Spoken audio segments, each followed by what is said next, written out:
YouTube বন্ধুরা বন্ধুরা আজকে একটা ক্ষেত দেখামু। ক্ষেতটা হইল বাগুন গাছের। বাগুন গাছ কত দূর দূর করে লাগান লাগে, কি বিছন নিয়ে লাগাইছে, খেতিয়ক সাথে আছে, খেতিয়কের থেকে শুনবো। তে আপনারা ভিডিওটা শেষ পর্যন্ত দেখুন।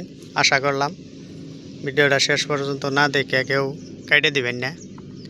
সরকারি সার কীরকম দিছে তাও আলোচনা করবো। গোবর সার কত দিছে তাও আলোচনা করবো। তারপরে গোবর সার 1 বিঘা মাটিত কত টেলার দেওয়া লাগে সেই সম্পর্কেও আলোচনা করবো। খেতিয়ক আমার সাথে আছে।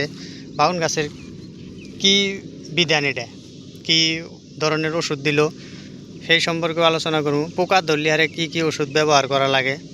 তো আপনারা ভিডিওটা দেখে যাতে আপনারা নিজেরাই এইভাবে ক্ষেত করবার নিকে পান।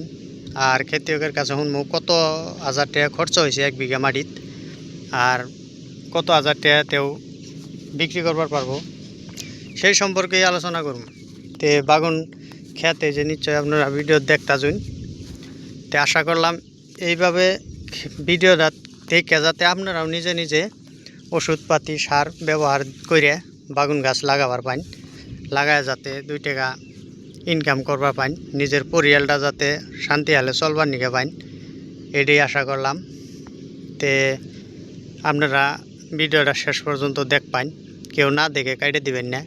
এই যে আপনারা দেখতে শুন সব গাছে ফুল আছে, হয়তো বা 2-4টা মধ্যে মধ্যে ধরছে, বেশিরভাগ ধরে নাই। আর বাগুনটা কি জাতের বিছন, কি বিছন লাগাইলে আরে বালা বাগুন ধরে, এটাও খেতিয়কের কাছ থেকে শুনমু। এই সম্পর্কে আলোচনা করবো। আপনারা ভিডিওটা শেষ পর্যন্ত দেখ পান বলে আশা করলাম। আমি খেতিয়কের কাছে যাইতেছি, আপনারা সাথে থাকুন। খেতিয়কের মুখে থেকে শুনবো যে উনি কি ব্যবহার করছে সার, কি গাছ লাগাইছে বিধান, তারপর কত ফুট বাদে বাদে বাগুন গাছ লাগান লাগে, চাষ কয়টা দিছিল, গোবর সার কত টেলার দিছিল, 1 বিঘা মাটিত কত টেলার গোবর সার দেওয়া লাগে। এই ধরনের আলাপ আলোচনা করবো আজকে ভিডিওত। আপনারাও যাতে ওনার কাছ থেকে শিখবার পান ভিডিওটা দেখে, সেটাই আশা করলাম। তে আমি খেতিয়কের কাছে যাইতেছি, ভিডিওটা শেষ পর্যন্ত দেখুন। আপনারা না দেখলে বুঝবার পাবেন না যে এটা কী বাগুন লাগাইছে বা কীভাবে কী আলোচনা এলে কিচ্ছু বুঝবার পাবেন না। আশা করলাম ভিডিওটা শেষ পর্যন্ত দেখুন।